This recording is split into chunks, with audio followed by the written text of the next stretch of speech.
Saya masa mula-mula dia accident tu, saya memang dah niat macam okay, kita nak transfer.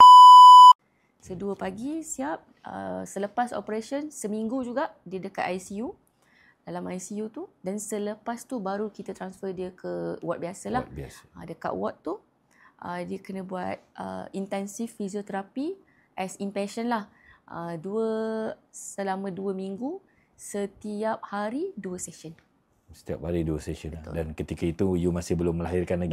Belum lagi. Dan disebabkan saya memang dah syarat nak bersalin masa tu, saya dengan suami, kami ambil keputusan minta doktor untuk transferkan dia ke kampung lah, ke Kelantan. Sebab family semua kat sana, so macam senang sikit lah untuk uruskan dia dan uruskan saya dengan baby nanti. So di Kelantan, di hospital ataupun di rumah? Di Kelantan dekat rumah.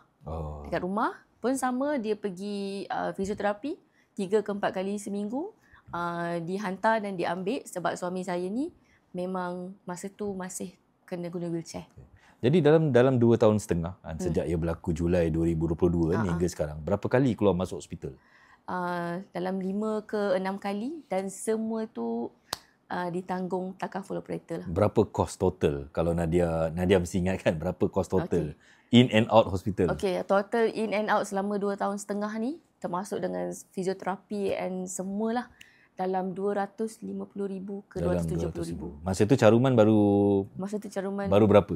Baru RM212. RM212 lah. Jadi tiap-tiap bulan masih mencarum RM212 kan? Betul. Sedangkan daripada 2022 hingga sekarang kos sudah ditanggung RM250,000. Betul. Kan jadi sehingga hari ini masih lagi mendapatkan rawatan. Betul. Masih lagi ditanggung oleh syarikat takaful.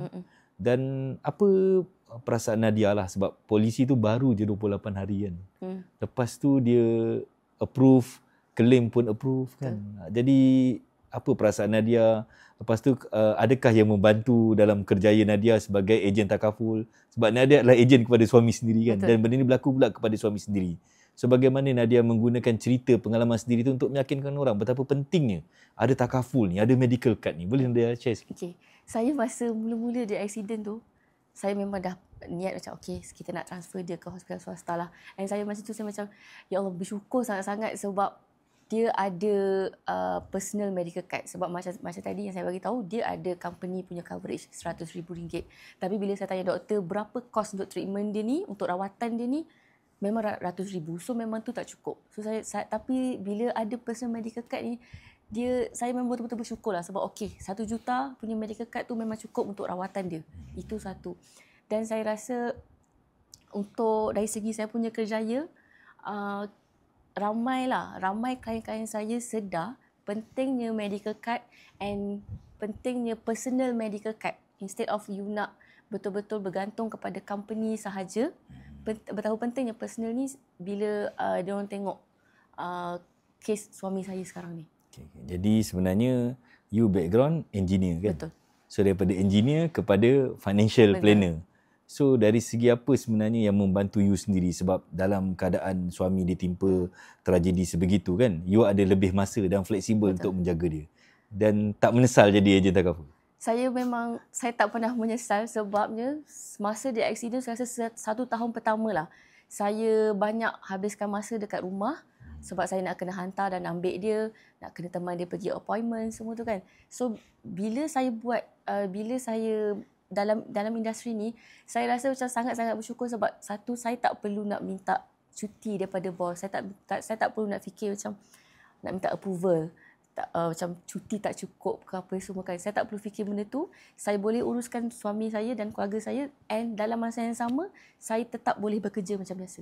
Fleksibel kan. Dan sekarang kita ada apa orang kata online signature kan, remote signature yang boleh membantulah sehingga hari inilah kan. Jadi ada pesanan untuk rakan-rakan Nadia ke, yang siapa-siapa yang mendengar ni kalau nak join team Nadia, Khaleesi Stella?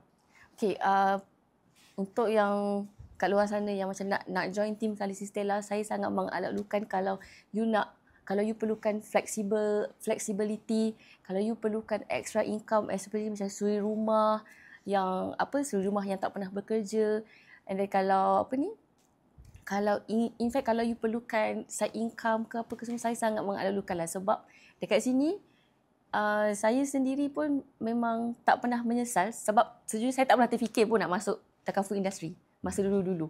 Tapi bila saya masuk, saya memang tak pernah menyesal. Sebab kat sini you bukan je yelah, kita bukan je generate income untuk kita sendiri, tapi dalam masa yang sama kita bantu orang lain.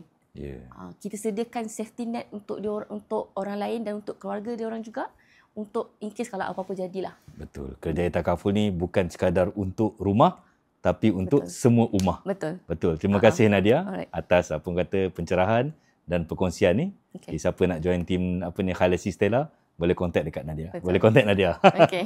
Okay Nadia, thank you.